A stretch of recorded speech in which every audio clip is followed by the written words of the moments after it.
Hi friends, welcome to teacher buzz official. So ఉచిత నిర్బంధ విద్యా హక్కు చట్టానికి సంబంధించి మిగిలిన 50 క్వశ్చన్స్ చూద్దాం. సో మన ప్రీవియస్ వీడియోస్ వచ్చేసి ప్లేలిస్ట్లో పెట్టాను, మీరు యూస్ఫుల్ అనిపించిన వీడియో చూడండి. ఓకే, నచ్చితే లైక్ చేయండి. ఓకే, సో ఫస్ట్ క్వశ్చన్, విద్యా హక్కు చట్టం 2009 అనుసరించి ఈ క్రింది వాణిలో భిన్నమైనది కేంద్రీయ విశ్వవిద్యాలయం. ఈ క్రింది వాణిలో విద్యా హక్కు చట్టం 2009 వర్తించని పాఠశాలలు వచ్చేసి నవోదయ పాఠశాలలు. విద్యా హక్కు చట్టం 2009 ఈ ఉపాధ్యాయుని సూచించలేదు, నైతిక విద్యా ఉపాధ్యాయుని. నెక్స్ట్, విద్యా హక్కు చట్టం 2009 అనుసరించి ఈ కింది వానిలో భిన్నమైనది వచ్చేసి వృత్తి విద్య. 6 నుండి 8 తరగతుల పాఠశాలలో ఈ క్రింది ఉపాధ్యాయులు తప్పనిసరిగా ఉండాలి. సో పైవన్నీ భాషలు, సాంఘిక అధ్యయనం, గణిత, విజ్ఞాన శాస్త్రాలు. ప్రతి పాఠశాలకు ఈ క్రింది వానిలో తప్పనిసరి అని విద్యా హక్కు చట్టం పేర్కొంటుంది. సో ప్రయోగశాల, గ్రంథాలయం, కంప్యూటర్ విద్యాలయాలకు అంటే పాఠశాలకు తప్పనిసరి. నెక్స్ట్, విద్యా హక్కు చట్టం 2009 ఎలాంటి మూల్యాంకన విధానాన్ని సిఫార్సు చేసింది? నిరంతర. నెక్స్ట్ క్వశ్చన్, విద్యా హక్కు చట్టాన్ని ఆమోదించిన భారత రాష్ట్రపతి ఎవరు? ప్రతిభా పాటిల్. ప్రస్తుతం భారతదేశంలో విద్య ఒక రాజ్యాంగ హక్కు. భారతదేశంలో విద్యను దేనిలో పొందుపరిచారు? స్వేచ్ఛ హక్కులో.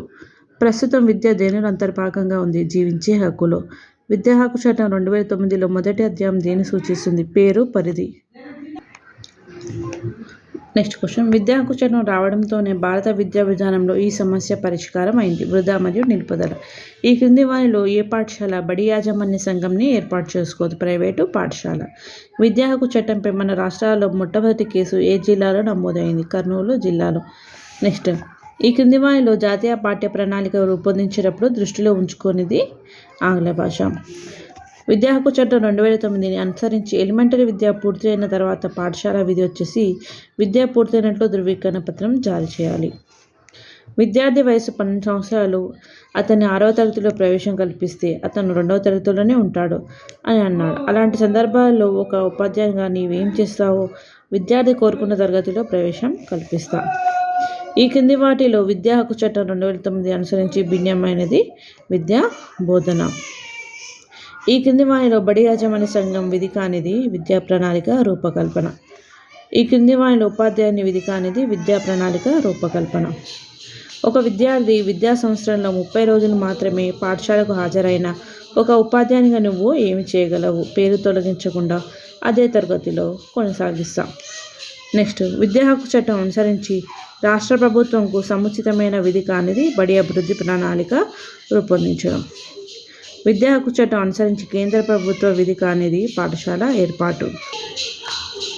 నెక్స్ట్, ఈ క్రింది వానిలో విద్యా హక్కు చట్టం ప్రకారం స్థానిక ప్రభుత్వ విధి కానిది పుస్తకాల పంపిణీ. రాజ్యాంగంలో పొందుపరిచిన అందరికీ విద్య అందించకపోవడానికి కారణం ఆదేశిక సూత్రాలకు న్యాయరక్షణ లేకపోవడం. విద్యార్థి వయసు కంటే తక్కువ తరగతిలో ప్రవేశం పొందినప్పుడు ఆ విద్యార్థి 8వ తరగతి వచ్చేసరికి 18 సంవత్సరాలు కలిగి ఉన్నారు. కానీ ఆర్టీ అనుసరించి 14 సంవత్సరాల వరకు 8వ తరగతి పూర్తి కావలేను. అలాంటప్పుడు నీవు ఏం చేస్తావు? వయసుతో సంబంధం లేకుండా ప్రాథమిక విద్య పూర్తి చేయిస్తావు. నెక్స్ట్, ఎలాంటి వయసు నిర్ధారణ పత్రం లేనప్పుడు ఉపాధ్యాయుడు చేయవలసినది సంరక్షకుల ధృవీకరణ. ఈ క్రింది వాటిలో రాష్ట్ర ప్రభుత్వ విధులు వచ్చేసి ఆవాసంలో పాఠశాల ఏర్పాటు, రవాణా సౌకర్యాల కల్పన, పుస్తకాల పంపిణీ. విద్యా హక్కు చట్టం 2009 ఆగస్టు చట్టం అంటారు. ఎందువలన? ఈ చట్టాన్ని రాష్ట్రపతి ఆగస్టులో ఆమోదించింది. విద్యా హక్కు చట్టం 2009 ప్రకారం ప్రతికూల పిల్లలు కాని వారు ఆర్థికంగా వెనుకబడిన పిల్లలు.